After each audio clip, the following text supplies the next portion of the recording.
Amau fo dante folimina au bisimila kɛnɛya jamukan kɛnɛ kan jamukan min mina walawalali kɛ aw ye bana ani bana natogoyaw la o kadara kɔnɔ bi an ka masala bina boli fɛn min kan o bɛ tali kɛ drépanocytose kan drépanocytose ye mun ye a bɛ mɔgɔ la sɔrɔ cogo jumɛn tiɲɛ don bana caman bɛ yen nɔ u ka jugu wa bɛɛ n'a kɔlɔlɔ bɛ ɲɔgɔn na nka drépanocytose bolo fila fa bɛ ale kan an wulila an yalala Bamako an sira cakɛda caman na i n'a fɔ Organisation mondiale de la santé ani Centre de recherche et de lutte contre la drépanocytose an y'u ɲininka drépanocytose ye min a signaux ye mun ye mɔgɔw b'a dɔn cogo di ka bɔ bana tɔw la an ka jɛ an k'u lajɛ ɲɔgɔn fɛ. Jolicibana bana do min n'a bɛ sɔrɔ tiɲɛ fɛ n'u ko a ma ko maladie héréditaire dɔw fana ko a ma ko anémie ni o ye joli dɔgɔya bana ye ni a forme bɛ kɛ i n'a fɔ komi wɔlɔsɔ walima namasa ni bana min filɛ nin ye ni jolilabana do a bɛ sɔrɔ fɛn min fɛ o ye homoglobine homoglobine jɔyɔrɔ ale bɛ oxygène de ta kana di joli ma globule rouge ale ye jolikisɛ ye ale kɛcogoya o bɛ yɛlɛma ni k'a kɛ namasa forme ye o la a tɛmɛcogo bɛ gɛlɛya kosɛbɛ waati minnu na ni joli bɛ ka boli o cogoya la a bɛ balan joli tɛmɛsiraw fɛ o de bɛ kɛ sababu ye ni ka a tɛmɛli gɛlɛya ni bana min filɛ nin ye a dama ka kan cɛ ani musow bɛɛ lajɛlen na o b'a jira k'a fɔ a bɛ se ka cɛ minɛ walima a bɛ se ka muso sɔrɔ cogoya min na. Drépanocytose an bɛ se ka mun fɔ a kan fɔlɔ mɔgɔw tun b'a wele ko koloci mais a yira ko bana in a tɔgɔ ye jolici bana di parce que bana min do a bɛ joli de la donc jolikisɛ dɔ de bɛ yen min dilanlen tɛ ka ɲɛ donc o jolikisɛw o bɛ to ka ci donc n'o cira o bɛ se ka taa o bɛ taa jolisira ninnu datugu ni jolisira ninnu datugura joli tɛ se yɔrɔ min na fari la dimi bɛ wuli o yɔrɔ fɛ maintenant comme kolo ninnu ani kolotuguda ninnu olu ka jolisira de ka dɔgɔn ka tɛmɛ fari yɔrɔ tɔ kan dimi bɛ teli ka wuli o fɛ donc mɔgɔw b'a fɔ ko koloci mais bana ye bana bɛ joli de la donc min bɛ kolodimi bila mɔgɔ la donc bana min do tiɲɛ bana de do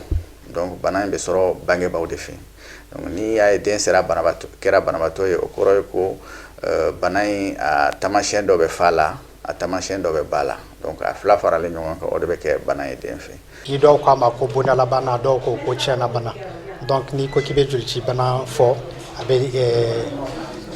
caractériser ni nin fɛn saba in de bana mun do a bɛ jolikisɛ de concerné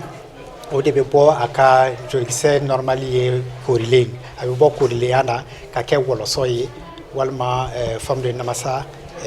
ou croissant lunaire donc o de nana ni a weleli ye tubabukan na ko drépanocytose o bɛ bɔ gɛrɛkikan na n'i y'a décomposé donc tɔgɔ dara jolici bana pour que k'a yira k'a fɔ ko jolilabana de do et puis bana in na jolikisɛ bɛ ci pour que mɔgɔw ka danfara don ani bana wɛrɛw cɛ minnu dɔw yecogo dɔw bɛ se ka gɛrɛ ale la. Buna adamadenni bɛɛ n'a joli kɛcogoya don jolici bana in a bɛ se ka mɔgɔ lasɔrɔ mɔgɔ minnu ni olu bangebagaw joliw ni kelen ta forme ye SS ni dɔ in fana ta kɛra SC ye o joli siya fila ninnu mana ɲɔgɔn sɔrɔ a ka ca la olu mana den min sɔrɔ o garijigɛ bɛ don ni banakisɛ in na. Siga bɛ kɛ bana in na waati min na k'a fɔ a bɛ se ka sɔrɔ adamaden farisogo la a bɛ lakɔlɔsi ni joli dɔgɔya ye n'u ko a ma ko anémie danganiya bɛ kɛ bana in kan k'a fɔ a b'i farisogo la ni sɛgɛsɛgɛliw kɛli o sɛgɛsɛgɛli minɛ a bɛ fɔ o ma ko électrophorèse de l'hémoglobine o sɛgɛsɛgɛli ninnu de bɛɛ lajɛlen kɔfɛ a bɛ si dɔn k'a fɔ k'i joli ye SS ye o min ye joli siya ye min b'a jira k'a fɔ ko ni banakisɛ in b'i la bana in bɛ kɛ sababu ye ni ka dusumakasa caman de bila mɔgɔ la i n'a fɔ komi kɔnɔdimi gɛlɛnw ani kolotugudaw dimi fo ka taa bila banakisɛ wɛrɛw la i bɛ se ka min lasɔrɔ o dɔw bɛ tali kɛ infection kan sɛngɛ damatɛmɛjugu ni o ye fatigabilité ani ka ɲɛda couleur yɛlɛma ni ka kɛ nɛrɛmugulama ye n'a bɛ fɔ o ma ko ictère. Bana min do fana a ka taamasiyɛn fɔlɔ bɛ daminɛ depuis a denmisɛnninya ma c'est-à-dire kalo 6 dɔw ta bɛ daminɛ yɛrɛ kalo 4 donc i b'a ye den tɛgɛ ni a bolo bɛ sin ka funu a yɛrɛ ma ten ka sɔrɔ den ma bin ou bien den ma mugu donc caman u b'a fɛ ko mugu de do u bɛ taa n'a ye a bɛ salon mais a tɛ funu tɛ jigin donc o ye a taamasiyɛn fɔlɔ ye a taamasiyɛn filanan o ye waati dɔ joli dɛsɛ bɛ na den minɛ waati bɛɛ donc fo joli bɛ k'a la waati dɔ la dɔgɔtɔrɔso la a sabanan o ye farigan bɛ to ka minɛ waati bɛɛ den min bɛ to ka farigan waati bɛɛ k'a fɔ fari bɛ kalaya a bɛ taa n'a ye u b'a fɔ ko sumaya waati dɔ la u b'a fɔ ko u b'a fɔ ko typhoïde mais a bɛ to ka segin ka taa ka na donc o fana bɛ se ka kɛ a taamasiyɛn dɔ ye taamasiyɛn dɔ ye fana o ye ka ɲɛ kɛ nɛrɛmuguman ye donc depuis a denmisɛnninama o fana bɛ se ka kɛ taamasiyɛn donc n'a sera dɔgɔtɔrɔso la n'u ye jolita kɛ k'a lajɛ a bɛ se k'a dɔn ko jolici bana de b'a la maintenant o jolici bana in fana bana min don waati dɔ la foyi tɛ kɛ den na ou bien a tigi la mais waati dɔ la fana a bɛ se ka wuli u b'a fɔ ko crise donc fɛn damadɔ bɛ yen o de bɛ teli ka bana in wuli a fɔlɔ o ye fangala baara ninnu ye donc baara giriman ninnu donc n'a tigi y'o kɛ ka mɛn o bɛ se ka dimi wuli filanan o ye nɛnɛ de ye surtout samiya la ni san y'a tigi gosi o bɛ se ka a ka bana dimi wuli sabanan o ye ni ji dɛsɛra fari la donc n'a tigi mɛnna ka sɔrɔ a tɛ ka ji min ni ji nana dɛsɛ fari la o de bɛ se ka na ni a bɛ se ka bana wuli n'a tigi kɔrɔbayara ka si se hakɛ dɔ la bana bɛ se ka se fari yɔrɔ dɔ ma donc comme a bɛ se ka ɲɛ sɔrɔ a bɛ se ka dusukun sɔrɔ a bɛ se ka arɛn fana sɔrɔ ou bien ka kolotuguda ninnu kolo dɔw bɛ yen a bɛ se k'o ɲimi o ye ni a tigi kɔrɔbayara o bɛ se ka kɛ mais bɛɛ tɛ. N'i ye denmisɛnnin fitininw ta yan n'u ka san 2 cɛ i bɛ se k'a ye sen kɔ ni bolo kɔ bɛ se ka funu an b'a fɔ o ma ko syndrome pied main denmisɛnnin kɔrɔbalenw a bɛ se ka na ni kɔnɔdimi misɛn ye olu fɛ yen ka taalen ɲɛ a bɛ se ka kololadimiw di donc o y'a tamaseere dɔ fana ye i ye ni banamisɛnnin caman ye n'an k'olu ma ko infection parce que nin bana in na u fari labilalen don banamisɛnw caman ye. An b'a fɔ bamanankan na k'a fɔ ko bana kunbɛn ale ka fisa ni bana furakɛ ye n'i b'a fɛ k'i yɛrɛ minɛ ka bɔ drépanocytose tɔɔrɔ ma fo sira minnu bɛ kɛ sababu ye k'a juguya walima sira minnu bɛ kɛ sababu ye k'a bila adamaden na i k'i yɛrɛ minɛ ka bɔ olu la drépanocytose a bɛ kunbɛn cogo jumɛn an ka kɛnɛya tigilamɔgɔw bɛ walawalali kɛ an ye o kan an ka jɛ k'o lajɛ ɲɔgɔn fɛ. A dɔnnen kɔ k'a fɔ ko jolicibana ye tiɲɛna bana ye sɛgɛsɛgɛli o bɛ wajibiya banabagatɔ bɛɛ lajɛlen kan walasa ka se ka ni bana jugu in kunbɛn sabula bana don bana min n'a kɔlɔlɔ ka bon kosɛbɛ o kadara kɔnɔ wulikajɔ o ɲininen don kosɛbɛ banabagatɔ somɔgɔw fɛ ka fara kɛnɛya tigilamɔgɔw ka cɛsiri kan walasa dan ka se ka kari nin bana jugu in na. Maintenant i ko ko kunbɛn cogo mun kunbɛnli la f'a ka dɔn k'a fɔ ko bana in ye tiɲɛ bana de ye. Bana tɛ se ka sɔrɔ ni somɔgɔ fila au moins taamasiyɛn ma kɛ olu fila la pour que ka kɛ donc a kunbɛnli dɔ ye an b'a fɔ n'i ko ko bana ni caya mun bɛ jamana kɔnɔ bi a kunbɛnli dɔ ye mɔgɔw k'a dɔn k'a fɔ ko bana in bɛ sɔrɔ furuɲɔgɔn fila fɛ donc mɔgɔw ko o dɔn k'a dɔn k'an ka dabali jumɛn tigɛ o la et puis bana mun don bana kuntalajan de don n'an ko ma ko bana maladie chronique. Donc dɔgɔtɔrɔw tɛ yan nɔ furu bali kama mais au moins que mɔgɔw k'a dɔn k'a fɔ gɛlɛya mun b'a kan yan'u ka don furu nin na k'a dɔn k'a fɔ u bɛ se ka mun sɔrɔ a la o ye kunbɛnli dɔ ye pour que bana in yɛrɛ kana sɔrɔ mais kunbɛnli wɛrɛw ye furakɛli ta yɔrɔ ye déjà ni banabagatɔ ninnu n'an ko bana kuntalajan don k'u b'u si kɛ ni bana ye o kɔrɔ tɛ k'u dalen don don o don sababu dɔw de bɛna ni a ye jolikisɛ ka bɔ korilenya na ka kɛ jolikisɛ wɔlɔsɔlama ye o sababu dɔw ye ni ji dɛsɛnna u fari la ni an bɛɛ bɛ fiɲɛ sama an bɛ fɛn nafaman dɔ de nɔfɛ n'an k'o ma ko oxygène ni na bamanankan na n'o dɔgɔyara u fari la walima ni fari kalayara ka tɛmɛ walima n'u ye sɛngɛbaaraw kɛ an k'o ma ko effort physique intense et prolongé o bɛ se ka na ni yɛlɛma dɔw ye joli la n'an k'o ma ko acidose olu de bɛna n'o ye donc n'i ko k'i bɛ kunbɛnli kɛ il faut que banabagatɔw n'u somɔgɔw ka nin fɛn ninnu dɔn n'an k'olu ma ko facteur favorisant pour que ka bana ni cunkan kunbɛn parce que bana mun don a bɛ yira ni cunkanw ye n'o dɔw ye dimi ye n'o dɔw ye AVC n'i y'a fɔ ko AVC n'o ye accident vasculaire cérébral ye mɔgɔ caman b'o dɔn mɔgɔkɔrɔba kundan de mais ni denmisɛnninw fɛ yen o bɛ se ka kɛ a bɛ gɛlɛya dɔ fana kɛ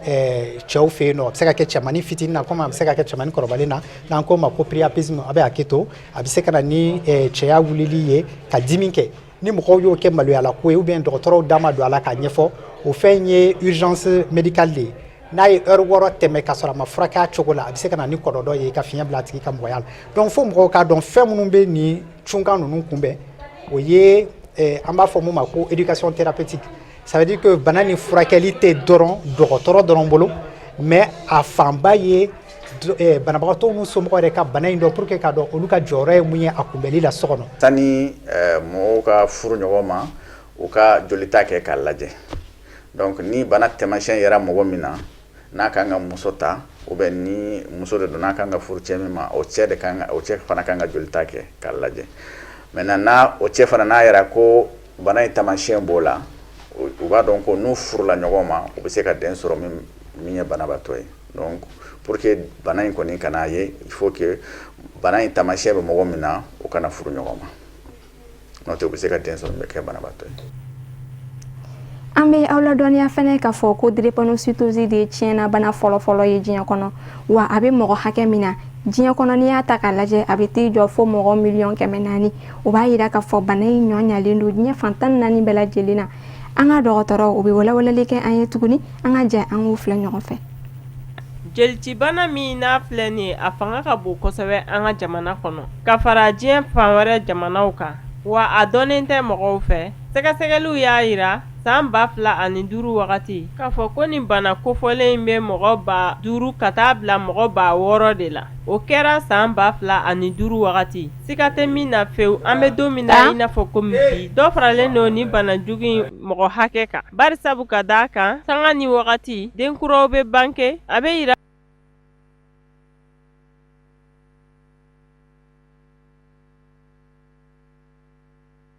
jelitibana min n'a filɛ nin ye a fanga ka bon kosɛbɛ an ka jamana kɔnɔ ka fara diɲɛ fan wɛrɛ jamanaw kan wa a dɔnnen tɛ mɔgɔw fɛ. Sɛgɛsɛgɛliw y'a yira san 2005 wagati k'a fɔ ko nin bana kofɔlen in bɛ mɔgɔ 5000 ka taa bila mɔgɔ 6000 de la. O kɛra san 2005 wagati. Siga tɛ min na fewu an bɛ don min na i n'a fɔ komi bi dɔ faralen don ni bana jugu in mɔgɔ hakɛ kan. Barisabu ka d'a kan sanga ni wagati denkuraw bɛ banke a bɛ yira k'a fɔ ko nin bana kofɔlen bɛ denkura minnu na. Mali la n'an ko k'an b'a fɔ an bɛ mɔgɔ hakɛya mun fɔ nin an bɛ se k'a fɔ ko chiffre minnu tun dira u bɛ ka kɔrɔ donc peut-être que bi in na fo chiffre ka actualiser. A tun bɛ fɔ ko n'i ye mɔgɔ 100 sigiyɔrɔma 100 ta ko mɔgɔ 12 Mali la ko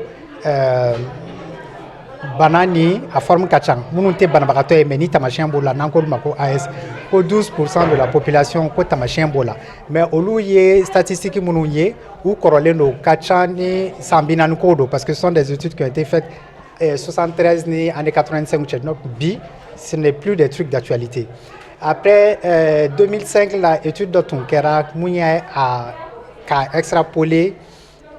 Mali yɔrɔ wɛrɛw kan mun b'a jira k'a fɔ ko bibi in na mɔgɔ 5000 ka se 6000 ma 5000 à 6000 naissances on estime à 5000 à 6000 naissances de drépanocytaires par an. Mais nin bɛɛ ye o ye 2005 ye donc nin bɛɛ b'a jira k'a fɔ ko bibi in na an t'a dɔn n'a sɔrɔ an tɛmɛnen b'o bɛɛ kan parce que n'i y'a fɔ ko taamasiyɛntigiw kun ka ca cogo min na n'olu ye furu kɛ u ni ɲɔgɔn cɛ olu bɛ se ka den banabagatɔw sɔrɔ donc peut-être que bi an tɛmɛnen don o bɛɛ kan donc association mun bɛ yen nɔ ni bana in kɛlɛli la u ka laɲini dɔ ye k'a fɔ ko ka étude kuraw kɛ pour que ka bana in fanga dɔn population na.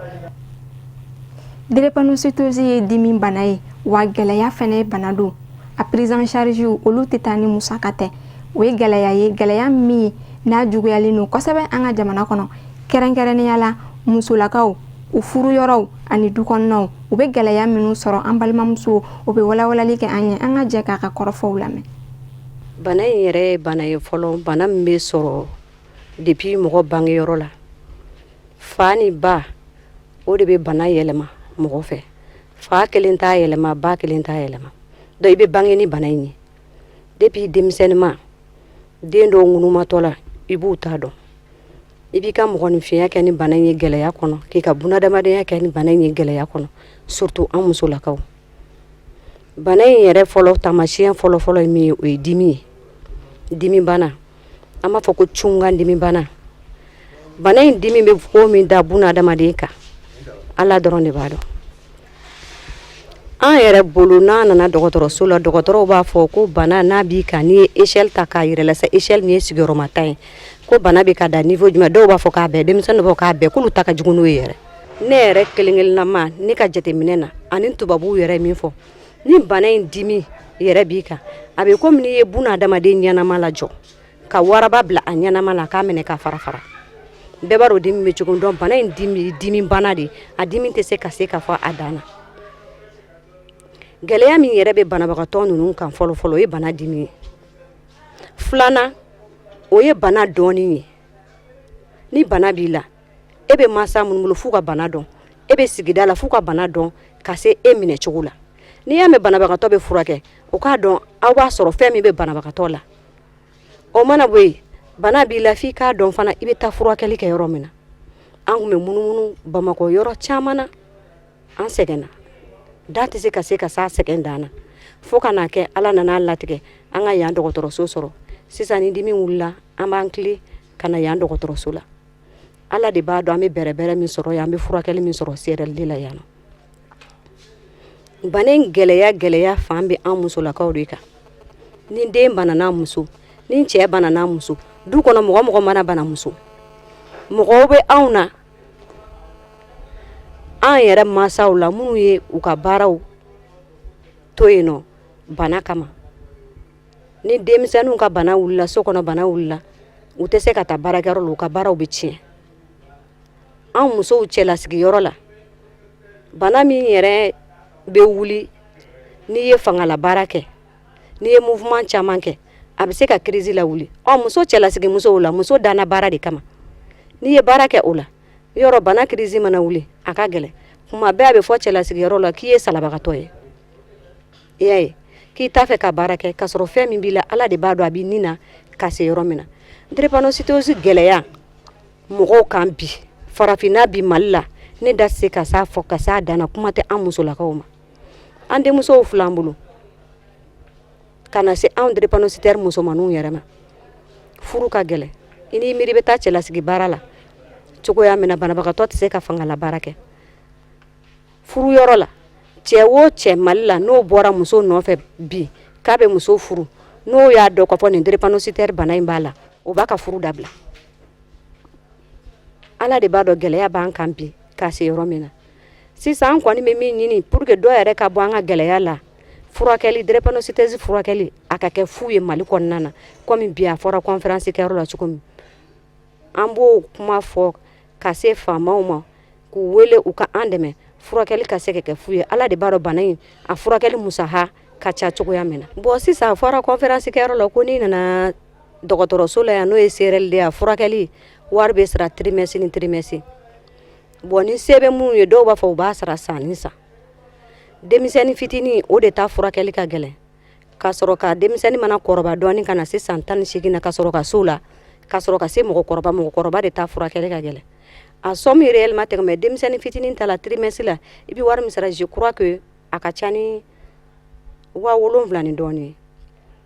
i y'a ye bon CRLD yɛrɛ la n'i nana furakɛli la yan nɔ 100 o 100 banabagatɔ bɛ 40 ta CRLD n'a dɛmɛbaga jɛkulu bɛ 60 ta mais n'a ta o ta anw bɛ min sara bɛɛ b'a dɔn Mali ye sɛgɛbagatɔ dugu ye o tɛ ka sɔrɔ an banabagatɔ dɔw kun dɔw bɛ to so Ala n'o wari ntanyani kama fo ka na se u fatuli ma u y'a fɔ cogoya min na hali ni dɛrɛmɛ t'i kun n'i nana i bɛ furakɛ mais an mɔgɔw ka zana don ko jeli tɛ malo mais a tɛ da bɛ wɔsi i na o na i bɛ furakɛ e tɛ wari sɔrɔ k'a sara an bɛ den mansaw dɔn an b'u ka numéro minɛ an bɛ taama ka t'u nɔfɛ sigidaw la k'u ɲininka mun na aw tɛna ni denw ye furakɛlikɛyɔrɔ la nin bɛɛ problème kelen de bɛ na ko sɛgɛn fɛn t'u bolo den mansa dɔw bɛ yen nɔ ni banabagatɔ dɔw b'ale transport k'a bɔ ka na dɔgɔtɔrɔso la ka na furakɛli k'a t'u bolo o de y'a to an b'an sinsin halisa furakɛli in kan furakɛli ka se ka kɛ fu ye o bɛ anw banabagatɔw de arranger kosɛbɛ nin ye gɛlɛya fanba dɔ ye nin kɛnɛyaso in tɛ baara kɛ su fɛ a bɛ baara kɛ tilegan fɛ dɛ n'i nana yan nɔ ka tile kɛ ka fura k'i la n'i ka dimi ma ban u b'i ka fura de ta k'a da fura bɛ kɛ cogo min na k'o kɛ cogo sɛbɛn k'a da ka ordonnance fɛnw bɛɛ k'a ta ambulance de bɛ yan nɔ minnu jɔlen don o la kɛrɛnkɛrɛnnenya la u b'i ta ka taa n'i ye Pongi i bɛ taa su kɛ yen nɔ olu bɛ fura k'i la ni denmisɛnnin don u bɛ taa n'i ye Luxembourg la ou bien Gabriel Touré pédiatre la furakɛli bɛ k'i la sɔgɔma o chauffeur ka baara fɔlɔ ye ani médecin ka yɛlɛn ka taa aw nɔfɛ ka taa lajɛ furakɛli kɛra cogo min na k'aw ta ka segin ka na n'aw ye yan tuguni ka furakɛli kɛ mais an kɔni b'a ɲini u fɛ o cogo kelen don hôpital in a ka bɔ tilefɛya dɔrɔn na ka sufɛla fara kan mais i b'a fɔ ko dimi min bɛ wuli su fɛ k'o de ka ca min bɛ wuli tilefɛla ye. Bi an ka hakilila kun ye ko ka kunnafoni cɛrɛ walasa nin bana in n'an b'a fɔ jolici bana ne tubabukan n'o ko drépanocytose a ka se ka dɔn mɔgɔ caman fɛ min bɛ kɛ sababu ye ni a kɔlɔlɔ ka se ka dɔgɔya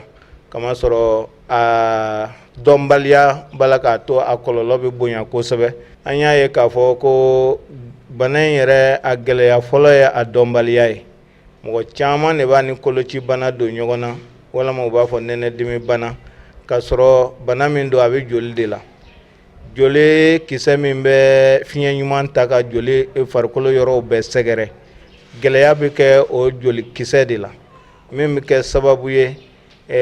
ni o kisɛw bɛ ci ka caya a bɛ ɲini ka jate dɔw fɛ u b'a fɔ sayi b'a tigi la k'a sɔrɔ joli ntanya de b'a la walama jiko ntanya bɛ se ka na a tigi la kamasɔrɔ mɔgɔw don minnu ka kan ka ji min kosɛbɛ fana nka ni crise wulila n'o ntanya bɛ yen n'a ma ta joona a bɛ kɛ sababu ye a tigi bɛ fatu. An ka ɲinifɛn fɔlɔ kɛla an bɛ nin jɛ sigi tuma min na yɔrɔ ka sɔrɔ walasa jolici bana mɔgɔw bɛ se ka ta yɔrɔ min na joona joona walasa u kana bila banabaatɔ tɔw nɔfɛ i komi n'a fɔ aranko kamasɔrɔ ni u ka gɛlɛya wulila sisan n'a fɔla ko a tigi kana jɔ aran na k'a sɔrɔ joli ka kan ka k'a la sisan walama ji ntanya b'a la serum ka kan ka k'a la sisan sɔnna a ka se dɔgɔtɔrɔ ma o y'a sɔrɔ a ntanyana alors que n'a t'a la yɔrɔ min na a bɛ fɛn. Ala y'a nana n'a ka sababu ɲuman ye an baarakɛ ɲɔgɔn ni nin centre ɲɛmɔgɔ professeur Dapa a baarakɛ ɲɔgɔn n'u kumana u y'a jira k'a fɔ ne o gɛlɛya b'an kan olu bɛ se ka an dɛmɛ a jɔli la nka fo association ni u ka fara ɲɔgɔn kan walasa ka se ka fɛn dɔw kɛ walasa a ka se ka jɔ. Ala y'an dɛmɛ an tɛmɛna jamana faamaw fɛ nka kɛrɛnkɛrɛnnenya la u muso de ye an ka partenaire fɔlɔ ye minnu y'an dɛmɛ kosɛbɛ ka kuma u président muso ɲɔgɔn fɛ walasa ka kuma u cɛw fɛ min bɛ kɛ sababu ye bana in ka bɔ dibi la. Ne yɛrɛ b'a fɔ kuma caman ko bana min don fantan bana tɛ nka a ka ca fantanw de la parce que n'i bɛ gɛlɛya jate minɛ bana filɛ nin ye a crise kelen na ni bana wulilen fɛ a nɔgɔmanin da i ma foyi bɔ musaka la a bɛ taa 20,000 na. N'o tɛ 20,000 20,30 n'a juguyala ko i bɛ waati jan kɛ furakɛli yɛrɛ la a bɛ taa fɔ hi. Ne e ka sɔrɔta ye tɛ tɛmɛ 10,000 kan walama du yɛrɛ musaka balonko bɛ yen n'a fɔra ko o fura ka bɔ kuma bɛɛ a bɛ kɛ gɛlɛya ye furakɛli a man nɔgɔn o yɛrɛ bɛ kɛ sababu ye ka banabaatɔ dɔw ka bana juguya parce que olu b'a jate minɛ den 2 3 4 fo ka se 10 ma a bɛ gatigi bolo sɔrɔ bɛrɛ tɛ yen olu mana ye k'a fɔ ko olu ka furakɛli sɔngɔ yɛrɛ bɛ taa ni du yɛrɛ musaka bɛɛ ye o dusu bɛ tiɲɛ u b'a fɔ est ce que balonkun yɛrɛ bɛ ne na a bɛ t'o miirili min na miirili yɛrɛ dun man ɲi banabaatɔ ma walama hami donc bana a bɛ kɛ komi a bɛ taa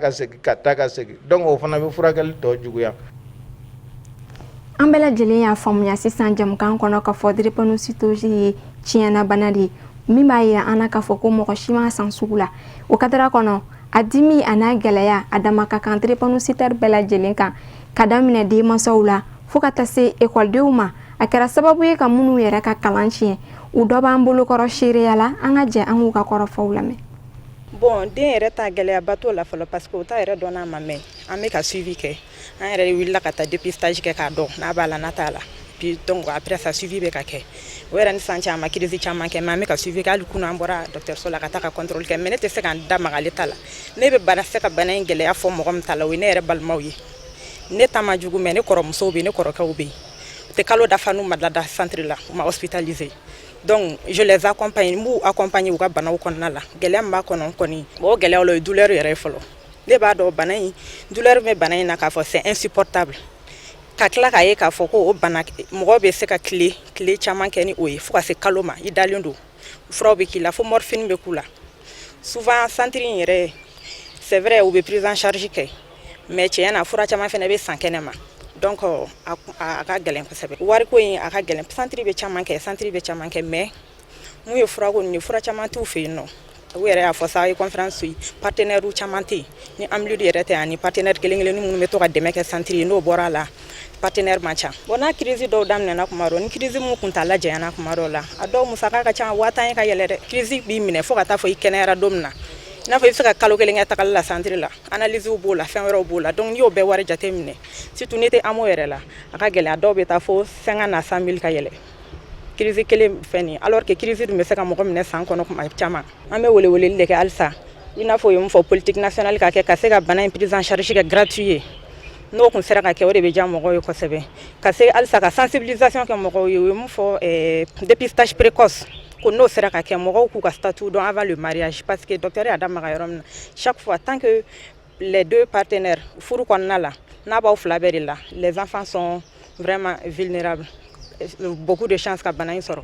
mais n'a bɛ kelen na les enfants aussi ont beaucoup de chances ka épargner donc ne b'o de kɛ weleweleda kɛ toujours mɔgɔw k'u ka statut dɔn yanni mariage cɛ chaque fois mɔgɔw ka essayer fana ka banabaatɔ ninnu faamu bana in ka gɛlɛn ni dimi b'i kan banabaatɔ somɔgɔw k'a dɔn k'u faamu ladonni ma nɔgɔ